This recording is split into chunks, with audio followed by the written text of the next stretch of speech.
So, ladies and gentlemen, please welcome the star of the Stag, Andrew Scott.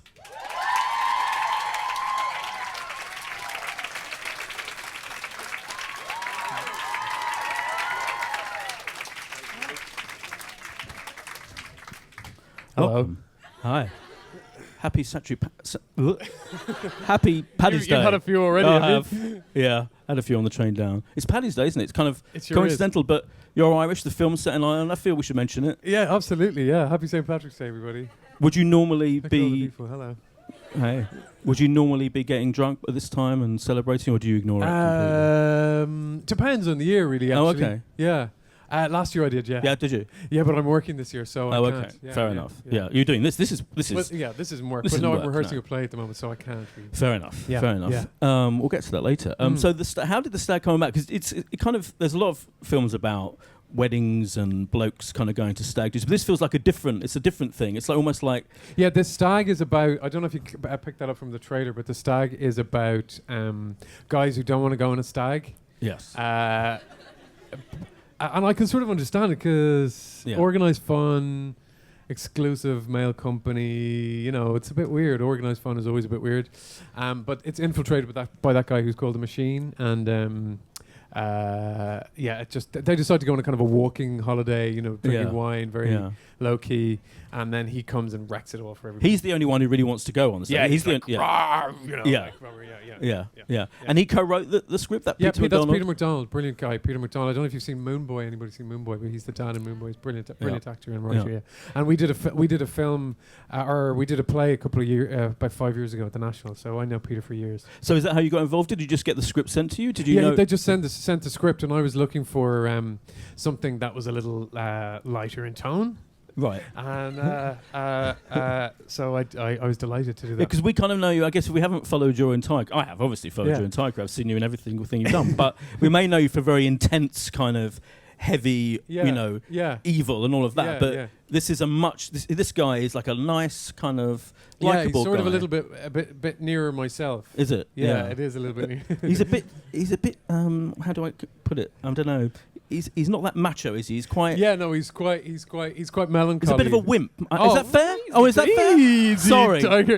No, he's... I'm not saying you are. No, but in the he's the least wimpy of the guys. Oh, that's true. But that's not saying much. No.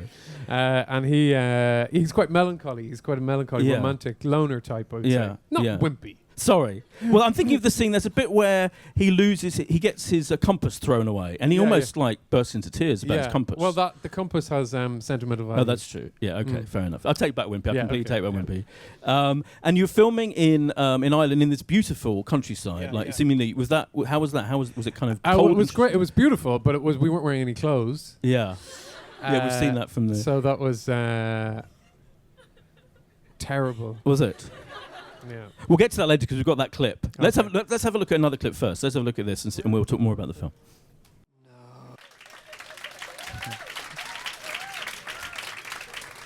I can tell that you love watching yourself on. I hate watching myself. Yeah. Like most people do this, they're fine watching. Like you were like looking anywhere but the screen. Yeah. I mean, having said that, it's a really good film. I don't want to put you off. Yeah. No, it's a really good film. But you just watch it and you think, oh, you could have done that and you could have done this. Oh really? Yeah. Okay. Yeah. I'm one of those. Well. Or they used you wish they'd used another take. Is that? Yeah, I do. That's exactly what I was thinking. There was definitely one that was better and better. Oh, okay. Anyway. Well, you can. It is very funny, but I think we can see from that clip that it's you being very, very funny and doing like a full-on comedy film. Yeah. No, it's it is. Yeah, I wanted to do that. I've done a lot of comedy on stage. Yeah, and I did a sitcom as we were just talking about just before years and years ago.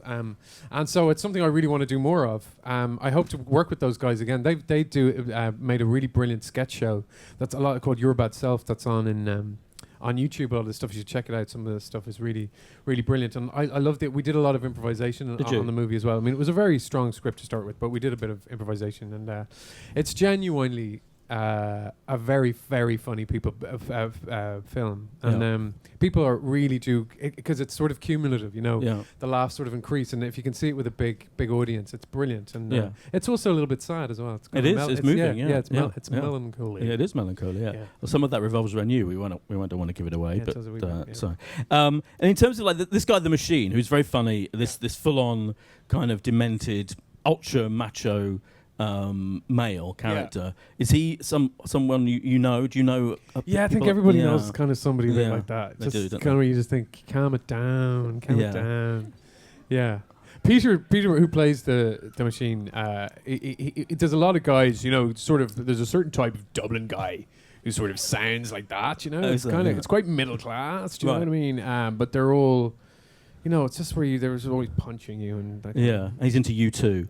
In a major way. Yeah. Which I don't have a problem with personally. What's your feeling? Where do you stand on U2? I used to like in the film, we should say in the film, there's a kind of joke that there used to be, you know, now. And I feel that way. Like I used to like them, but now I'm not really bothered. Yeah. Do you feel? What do you? I love a bit of U2. Do you? Yeah, okay. Yeah. They people take against U2. I like them. They do. Yeah. But there's a good running joke about U2 in there the film. Is. There is. There sure is. And talking of, you get to sing in the film. Yeah, we haven't got that clip. We won't. You'd probably kill yourself if we had to show that. Wouldn't you? God, yeah. But you have a whole. But I'm going to sing that. No. Go on. Go on. No way. How weird would that be? Yeah, that would be a bit weird. Back in the iTunes store. That would be odd. But you can go and see the film. It's now on now. Yeah, you can see. How was it singing? I loved singing. I do love singing myself. I haven't done very much. I'm not a very confident singer. Yeah. But it's sort of acty singing. You know, it's telling the story through the song. That's true. Which is okay. You know, it would have been a bit weird if I was like an amazing singer. Yeah. In the bit. But you never get to really sing on film. No. You don't sing in Sherlock. No. Oh, do you? I do a little bit. Maybe a bit. I'm thinking. For the keen eye. Yeah. In terms of like doing comedy, would you in terms of like making the film and improvising all of that, was it something that they said, oh yeah, let's do some improvising? Was that the plan from the start, or did you all get there and you think, oh, let's do this, see what happens? They sort of they had a very tight script, but they said, so we were allowed to. They cast people quite near. They were from South Dublin, which is where most of the cast are from, and so we just make things up, and so it meant that in between, you didn't have to sort of prepare all the time. You just said funny things, and a lot of them are in the movie. Yeah. Well, let's have a look at another clip, and we'll see if this is afterwards. We'll work out whether it was improvised. There's 3 clips you'll have to sit through. Here's the next one. It's a good one.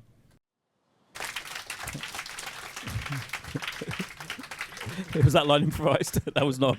It might have been. Oh, actually. Really? Yeah. Oh, no, I don't know. No, maybe it wasn't actually. Oh, okay. Yeah. No. Have you been on? Let's ask the obvious question. Have you been on any terrible stag do's? Or I have been on very few stag do's because I work as an actor. You may get it. Yeah. Actors are allowed to go on stag do's, aren't they? You have to choose between the wedding and the stag do, so you choose the wedding, because you're always either on stage, and if you have to get time off or get a day off filming or whatever, so you always miss big events like that. But I don't really mind. I don't really. Yeah, it's a good excuse. Yeah. Oh, you don't mind? You wouldn't mind going on a stag do? I don't mind going on a stag do as long as it's just not. I think it's because everybody has to have exactly the same interests, isn't it? That it becomes a bit tense making. And also they go away, like they're always going away to Prague, Amsterdam. Yeah. No one wants that, do they? Grim. Nothing against people from Amsterdam. I don't think any of this crowd are going on stag weekends anytime soon. I don't know. They're on a stag. This is their stag. Yeah, this is absolutely. Yeah. So when it's shown in America, is it going to change the title? Because it's not. They don't call it that. No, I believe in America. Bachelor Party. Pardon? It's called the Bachelor something. Bachelor Party. Right. All right. Well, because stag do as a stag film is. Yes, that's a different thing, isn't it? It's a different thing. That's the other side of Los Angeles. Yeah, the other side of Los Angeles. Yeah, good side. Yeah.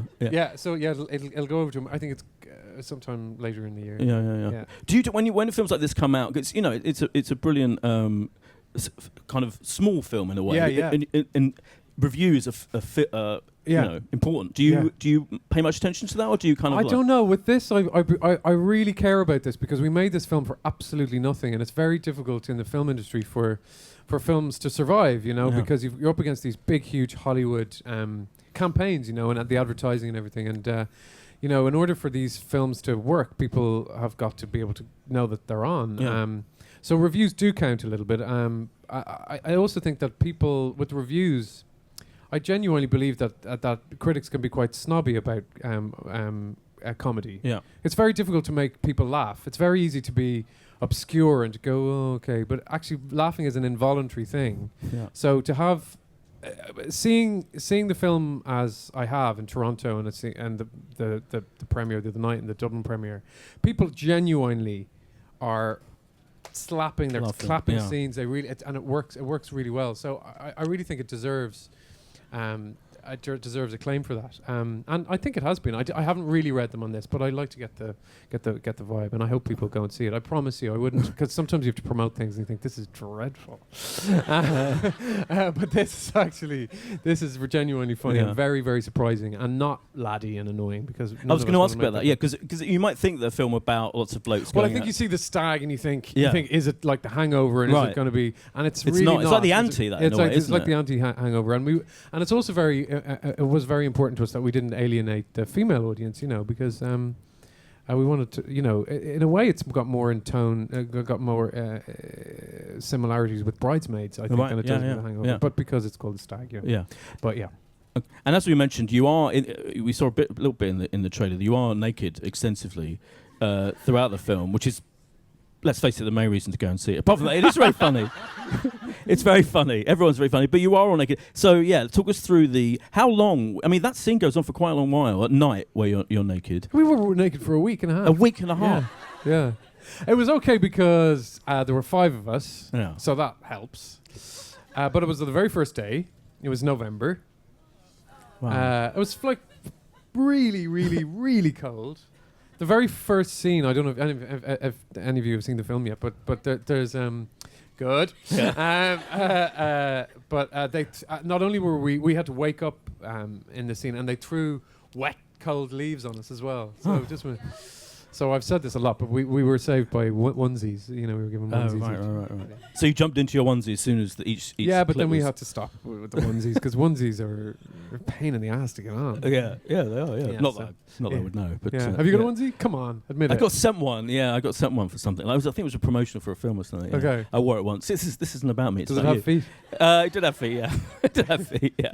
You wear a onesie when you're relaxing at home at night. No, I don't. No. I would wear a onesie, but I wouldn't wear one with feet. That's too infantilizing. Yeah, it is very infantilizing, isn't it? Do you know what I mean? Yeah, absolutely. Let's have a look then at Andrew and the rest of the cast naked in Jesus Christ. This clip. What? It's true. It's happening. Nothing more to see. Nothing more to see. We should say that in the next scene, you wake up in the morning and you're still naked. By the way, so it's true. Yeah, it doesn't all happen at night. There's daylight nudity as well. There are clear reviews. Yes, there are clear reviews. When you knew you were going to have to do that level of nudity, did you buff up? Did you go to the gym? As you can see, I'm like one of those 300 guys. Yeah. Pretty much, but without the CGI, they have CGI on there. They? Yeah, of course they do. Do they really? Yeah, CGI six packs. Yeah, fuckers. Yeah. Yours is all real. Yeah, I think we can safely say it is. Yeah. Jesus. Yeah. Jesus.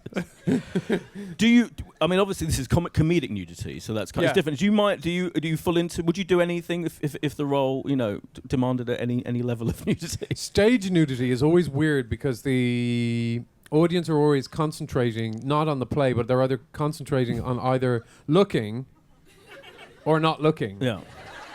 So it means that it means that they're not concentrating on the play. So I always think on stage it's a bit weird. On camera, it's just embarrassing because it's just there's just the crew there with the boom. Yeah. At least I think it's a boom. I don't mind. I don't really mind. It depends on how confident you're feeling. I think. Yeah. I mean, a film like this, because it is funny that you're all doing. Oh, people asses, pale Irish asses are always really fun. Absolutely, yeah. There's a lot of pale Irish action going on in the film. Yeah. And would you like to do like a sitcom then? If this is kind of like this, I could see you doing like a big. Are you interested in that kind of thing?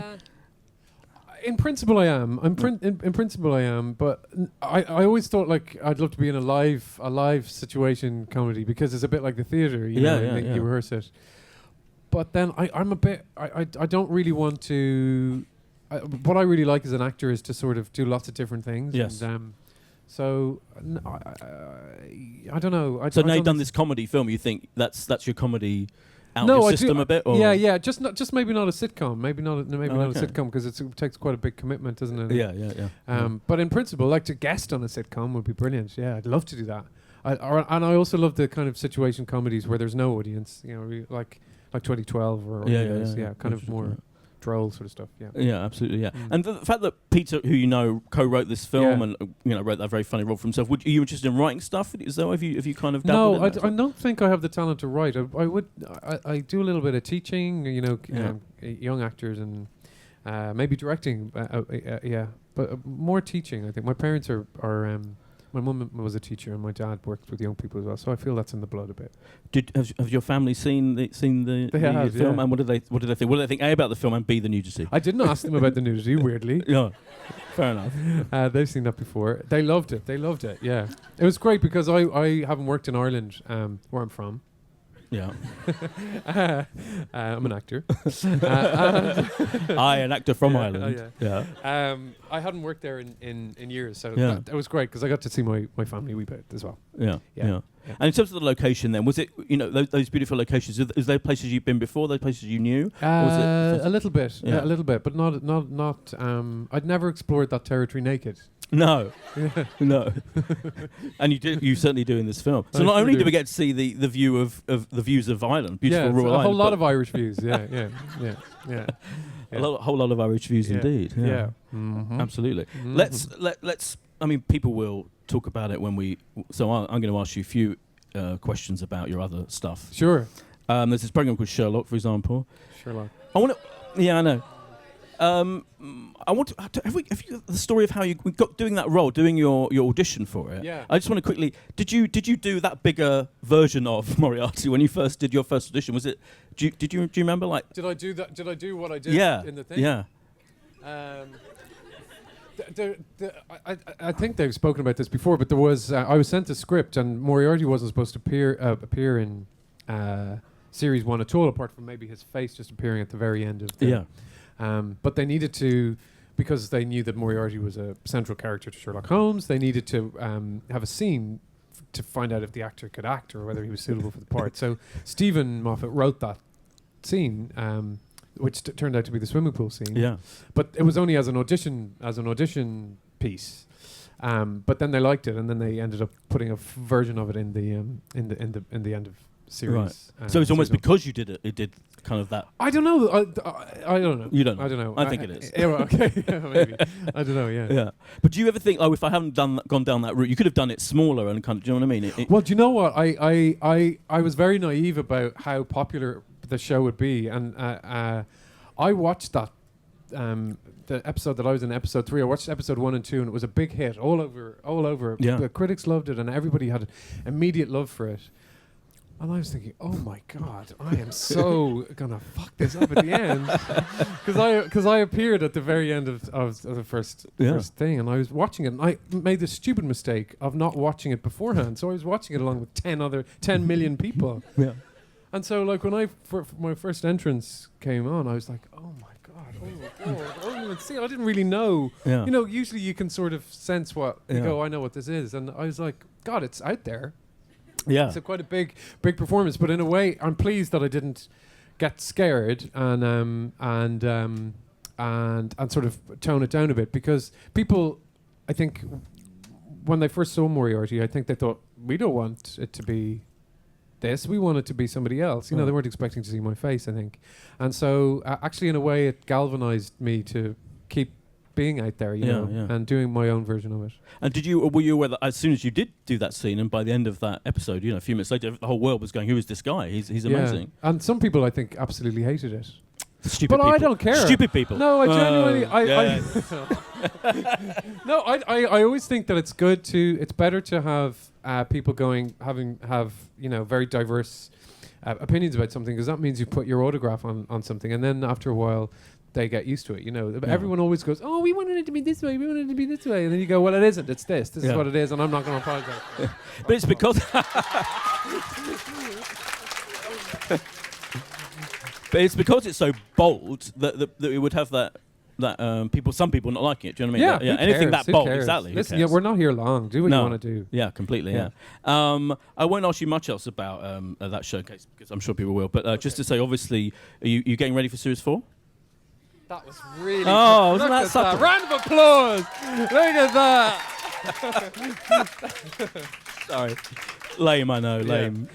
But no, not yes, but not of Sherlock. Oh. Series 4 of what? Some imaginary show. I wish I could think of it. Yeah.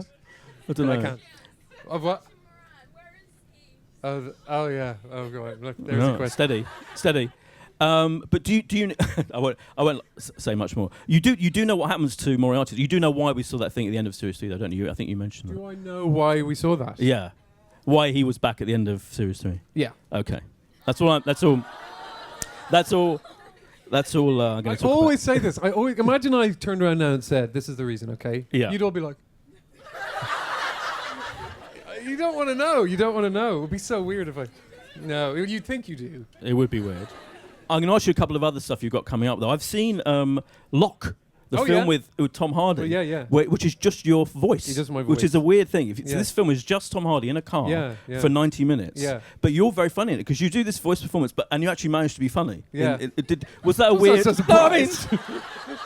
Obviously. No, I know. Do you know what I mean? Yeah. Was that a weird...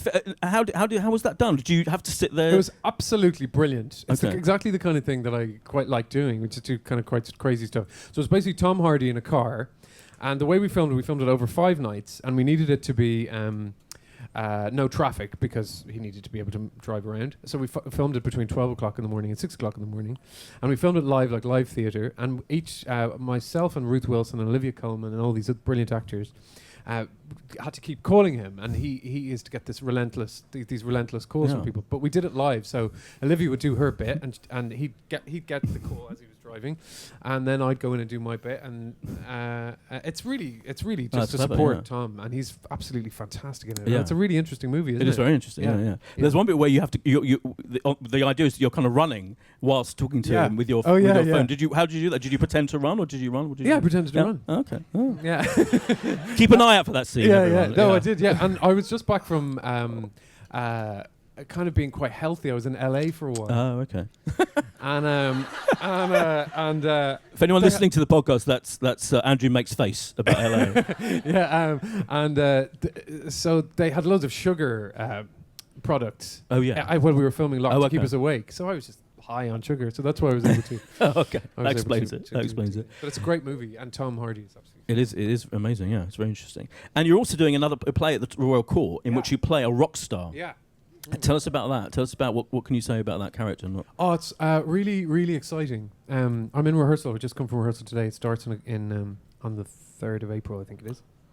And it's about a rock star who's it's about if you idolize somebody too much, there's no room for the human being who's behind that rock star to breathe, so that you have to treat everybody as a human being, and that we're all really the same. And it's something that people it's something I talk about a lot, actually, in relation to being asked about fans and all that kind of stuff. And I think it's very important to say that, and it's touched on in the play that it's a very delicate thing. I think people can be very dismissive of people who are fans of shows and all that kind of stuff. And I think sometimes people can be cruel about fans, but also I think that fans also should be aware that the people that they admire are human beings too, and that sometimes they need respect too. But I think it can be a very coexistent, very happy, very creative kind of relationship. Interesting. Thank you. And have you been like watching specific rock stars in preparation, or you just? I haven't. I'm not a great one for that, because then a little bit like on Sherlock, I don't like to, because it's very easy to steal, even subconsciously from other people. So there's a couple of people that I've looked at, but I don't. I kind of like to create my own thing. Yeah, I hope it'll be all right. God, I'm in that terrible. A terrified stage at the moment. Oh, yeah. So you're rehearsing at the moment? Rehearsing at the moment, okay. Yeah. The other thing I was going to ask you about is Frankenstein, with Dan Rad. Yeah. Whoa, yes. Dan Rad, as we call him. Yeah. And J-Mac. And James McAvoy. Yeah. And Sco. And you. Yeah, Andrew Scott. Sco. Yeah. What can you say about your role in that? We've seen some kind of, pat pictures of you in lovely period costume. Yeah.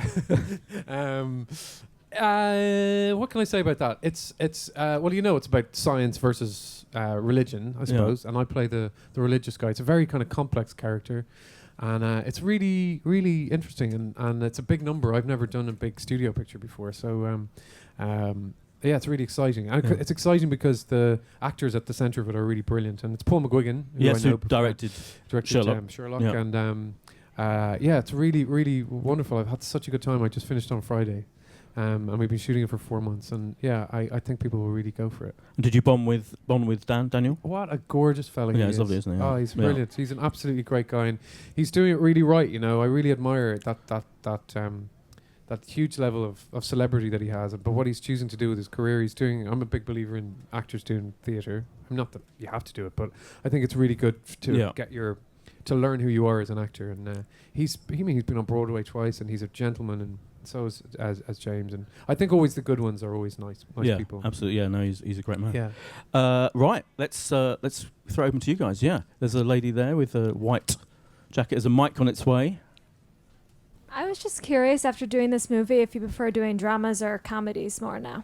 I kind of like to do. I always think there's an element of both in everything you should like. Because I often think with Sherlock, not to be talking about Sherlock too much, but Moriarty for me is a comedic character. I think everybody else can be scared of him, but I think it's really important. And the reason that I think he's a unique character for me, and in the way that he's written and the way that we've decided to perform it, is that he's light and he's comedic and he's funny, and because that makes him surprising. But also there's an air of melancholy about it. And so in this, I think with any human being, if you want to play a proper human being, you've got to have elements of both. But this, the Stag has real human heart to it. I mean, the nature of this is that it's very near to life, and it's quite naturalistic, and I really enjoyed that kind of work. Thank you, lady in the third row in the middle. Just to challenge for the mic. There you go. Hi, Andrew. I really enjoyed the film. It was really, really funny. Thank you. I was just wondering if there were any sort of backstage shenanigans that happened, and if you had a favorite moment that you could share with us without revealing too much of the plot, if possible. No. No, there was a really weird moment we had to get our clothes off. Because they were all like, it was freezing, and we were in like a church or something. I think we were filming in, and everybody has to take off their clothes. And then Michael Legg, who plays one of the guys, turns out to have this kind of Tarzan-like body, and we were like, that we didn't expect. So we were all kind of disgusted by that, and then started like starving ourselves. No, not really. They just didn't feed us. Yeah, you're not exactly fat in the film. Let's face it. No. Yeah. You hold your own, I'm saying. Nice, thank you. Yeah. In the front row, we've got 2 questions in the front row. One for... Yeah, there you go. Hi. I was wondering, how surprised were you and Simon at the reaction to Seawall and the dedication it inspires in so many of its fans? What a lovely question. Seawall, just for anyone who doesn't know, is a short film that we made with Simon Stevens, who's written Birdland and the play that I'm about to do now, and it's a monologue, and it's really beautiful piece of writing, isn't it? And we released it online, and it's really stunning piece of work, I think. It's one of all the things I've ever done. I'm very proud of it. So do check it out, because again, it's one of those really low budget things, and we have no marketing campaign for it or anything. But was I surprised? Absolutely overwhelmed by it, and for all the people who came to see it on stage. And I feel so happy that it's available forever now, because we did it as a play originally. So yeah, it's great. Yeah. Thank you. Yes. If you were to direct or write a film or a theatre production, what would your ideal plot be, and who would you cast? Oh wow. Literally anything and anyone. Do you know who I really dig at the moment is Tilda Swinton. Oh yeah. She's so cool. I just think she's so cool. There's such an individual, unique person. Have you seen her in the Grand Budapest No, I Hotel? haven't seen it yet. I haven't seen it yet. Incredible. Yeah, it's so good. I love the idea. I love how free she is, and how she's totally her own person. And, we need people think, people aren't going to get that, but people really get that. The world is made up of totally unique, different, amazing people. I think people sometimes can be too conservative about what they imagine people like. So yeah, let's get Tilda Swinton in it. I don't have a script for her, but anyway, something a bit funny and sad. I don't know. That's what we want. She'll do it. Right here at the corner. Hi, Andrew. Hiya. Well, congratulations with one more amazing role. Thank you. And my question is, would you like to do part 2 of the Stag? I would love to. I think even if it isn't the same storyline or something, I would love to do something with the same bunch of people in the same process. Christopher Guest and all his. Do they have a name? They probably don't, do they? No, it's just like that group, Best in Show people. And they do improvisation. And I love the idea of having a sort of troupe of actors that you work with time and again, except you play completely different parts and you play... or even if they did another sequel to The Stag, it depends on how it does, I suppose. But to work with those people again, there's certainly embryonic sort of plans afoot, so I'd love to. Yeah, I really would. Yeah. Thank you. Lady standing at the back there. Hi, Andrew. Hello. Did you miss me? Oh. Very good. You've been dying to ask that for ages, haven't you? Where were you? I didn't even notice you'd gone. That's it. Thank you. That's good. Very good. Oh, another lady in the front row. So obviously you came out last year, and I was just wondering how you decided that was the right timing, and what advice you'd have for anybody else. I would just say always try and be yourself. I think people recognize what people like in other people is authenticity. They like people to be who they are, and so whoever you are, I would say just try. As a great expression, which is find out who you are and try not to be afraid of it. And that's what I would say to anybody. Be authentic, because people don't like people to be like everybody else. Your individuality is very important. Thank you. Oh, can you just pass the mic just directly behind you? There you go. Hello, Andrew. Hello. I want to know which role did you enjoy playing most? I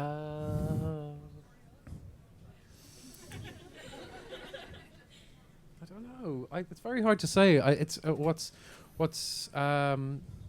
I'm asked a lot about roles that I've played in the last 3 years, because I suppose I'm a bit better known than I was, 10 years ago.